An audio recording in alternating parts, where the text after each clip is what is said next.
존경하는 국민 여러분, 국회의원 여러분, 설 명절을 보내고 제422회 임시회 2025년 2월 국회를 개회합니다. 국회는 지난 2달 위헌 불법 비상계엄으로부터 국민의 기본권과 민주주의를 수호하기 위해 전력을 다했습니다. 헌법적 절차에 따라 즉각 계엄을 해제시켰고 대통령을 탄핵소추했으며 국정조사를 실시하고 있습니다. 국회의 이 같은 대응을 바탕으로 대통령은 탄핵 심판을 받고 있으며 형사재판에도 회부되었습니다. 비상계엄의 선포의 책임을 묻는 일은 헌법과 법률에 따라 진행되고 있으며 앞으로도 그럴 것입니다. 헌정질서 회복을 위해 국회가 해야 할 일은 그것대로 해나가되 이제 국민의 기본권과 민주주의를 수호하는 국회의 활동은 민생을 돌보는 것에 방점을 찍어야 합니다. 민주주의는 국민의 삶으로 증명되어야 하기 때문입니다. 돌아보면 22대 국회는 임기 시작 후 석 달이 지나서야 개원식을 할 만큼 어느 역대 국회보다 가파른 여야 대치 속에서 운영되었습니다.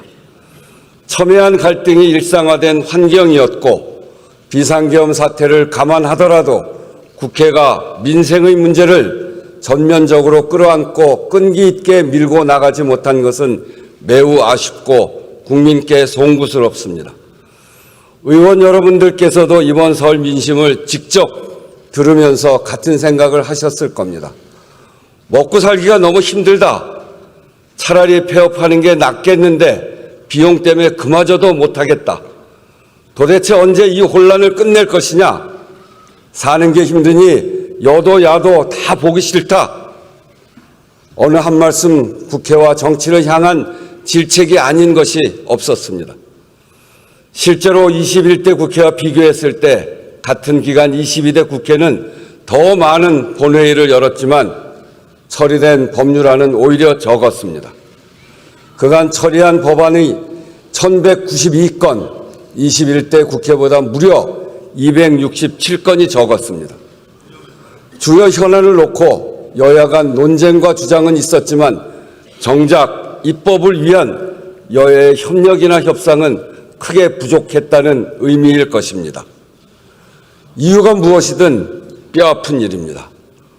물론 12.3 비상계엄의 여파가 여전하고 그에 따른 정치적인 쟁점이 전 사회를 휘감고 있습니다. 그러나 이런 때일수록 국회가 더욱 중심을 잡고 민생의 문제가 실종되지 않도록 해야 합니다. 국회가 오히려 혼란을 더하지 않았는지 또는 그 와중에 큰 이견이 없는 법안조차 미뤄둔 것은 아닌지 차분하고 겸허하게 돌아볼 필요가 있습니다. 이번 임시국회를 입법과 정책으로 국민을 지키는 국회로 만들어야 합니다. 아주 분명하고 절박한 이유가 있습니다. 첫째, 민생의 어려움은 숨이 턱에 찰 만큼 한계에 이르렀고 둘째, 대내적으로 높은 파고가 닥쳐오고 있기 때문입니다. 불평등과 양극화 심화, 기술혁신 지체, 인구 감소 등 저성장이 구조적으로 고착되고 있는 상황에서 예상보다 빨리 작년 말 초고령 사회에 진입했고 미국 신행정부의 출범으로 경제 외교 통상 분야에 큰 도전이 예고되고 있습니다. 파고에 맞설 방파제가 얼마나 튼튼하게 점검하고 대비해야 합니다. 지난 연말이 중요했는데 시간을 놓쳤습니다. 여기서 더 지체하면 안 됩니다. 대통령 탄핵 심판 절차가 종료된 후에 정치 사회적 상황도 생각하지 않을 수 없습니다. 어떤 결과가 나오든 일정 기간 혼란은 불가피할 것입니다. 이번 2월 국회에서 최대한 국회의 일을 해야 합니다. 안으로는 민생의 문제를 전면에 세우고 바깥으로는 국회의 원활한 운영을 통해 국제사회에 대한민국이 안정되고 있다는 신호를 보내는 것이 핵심입니다. 존경하는 의원 여러분, 이 자리에 계신 우리 300명 국회의원은 소속 정당과 선수, 출신, 정치적 견해가 다릅니다. 그렇지만 모두 동의하는 것은 민생이 나라의 근본이라는 사실입니다. 민생은 국민의 구체적 삶의 모습이고 국가 경제의 토대이자 궁극적 목표입니다. 가뜩이나 어려웠던 민생이 비상계엄으로 강펀치를 맞았습니다. 소비는 줄고 빚은 늘었습니다. 작년 12월 신용카드 사용액은 전년 12월보다 5,670억 원 줄었습니다. 계엄에 따른 소비 감소 효과만 분석한 금액입니다. 반면에 같은 달 현금 서비스와 카드론 이용 금액 8조 6,460억 원, 전년 같은 달과 비교해도 6,820억 원이 늘었습니다. 높은 금리를 감수하고라도 카드 대출을 받아야 할 만큼 급박한 수요가 한 달 새 8조 6천억이 넘을 정도로 가계에 돈이 말랐다는 것입니다. 빚만 늘은 것이 아니라 못 갚는 사람도 늘었습니다.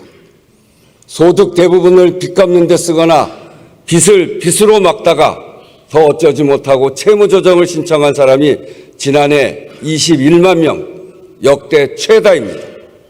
경기 부진이 이어지면서 가계와 중소기업 대출 연체율이 상승하고 있습니다. 어려운 분들은 더 어려워졌습니다.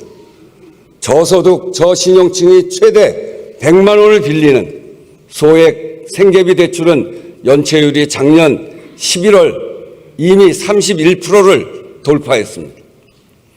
의원님들께서도 이번 설 연휴 기간에 문을 연 골목 식당이 많다는 것을 느끼셨을 겁니다. 한 푼이라도 더 벌지 않으면 안 되겠다 싶어 명절 연휴에도 쉬지 못하고 문을 열고 손님을 기다렸다는 것입니다. 그도 그럴 것이 자영업자 대출액과 연체율 모두 역대 최고입니다. 연체자 수도 41.8%가 늘었습니다. 그나마 사정이 낮다는 고소득 자영업자들의 연체율도 지난 3분기 10년 만에 최고치를 찍었습니다. 아무리 아껴도 매달 살림이 빠듯한데 임금마저 못 받는 사람들도 늘었습니다. 신고된 임금 체불 노동자 수만 작년 11월까지 26만 3천 명입니다. 금액으로는 1조 8,600억 원, 12월까지 합치면 2조 원이 넘을 것으로 예상됩니다. 역시 역대 최다입니다. 여러모로 신고되지 않은 경우까지를 짐작해보면 훨씬 많은 사람들이 체불 임금으로 고통받고 있다는 것입니다. 지금까지 말씀드린 사례들 그저 수치가 아닙니다. 그게 다 국민의 한숨이고 눈물이고 절망 아니겠습니까? 정말 가슴이 아픕니다. 마음이 무너집니다. 민생의 어려움만이 아닙니다. 가계부채와 체불임금은 경제에도 큰 타격이 됩니다. 소비 제약과 내수 위축으로 이어져 성장을 저해야 합니다. 지금 우리 경제가 직면한 문제입니다. 존경하는 의원 여러분, 국회가 정말 민생의 깃발을 높이 들어야 합니다. 갈등과 정쟁 속에 민생이 실종되지 않도록 해야 합니다.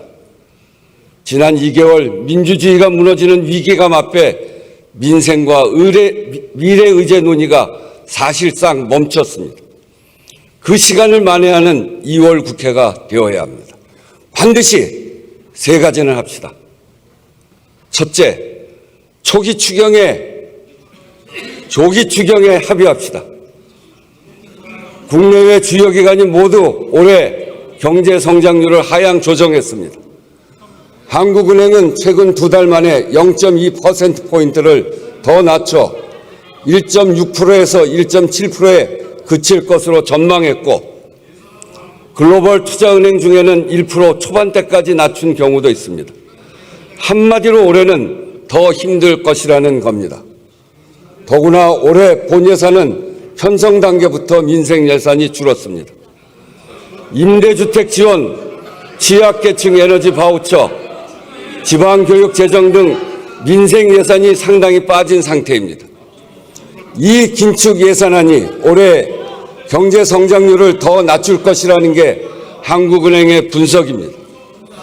추경을 편성해 경기를 부양하고 소비와 투자를 늘려야 합니다. 재정의 적극적 역할이 필요합니다. 추경의 시급성에는 대다수 전문가들도 이견이 없습니다.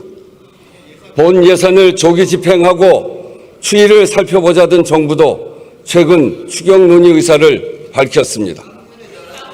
때를 놓치지 말고 필요할 때 빨리 해야 합니다. 여야 합의가 전제되는 추경 편성 자체가 정치적 불확실성 속에서도 대한민국 경제 시스템이 정상적으로 작동한다는 것을 보여주게 될 것입니다. 추경 편성이 대외 신인도 회복에 기여하는 것입니다. 경제 성장률 전망은 경제 주체의 심리에 큰 영향을 줍니다.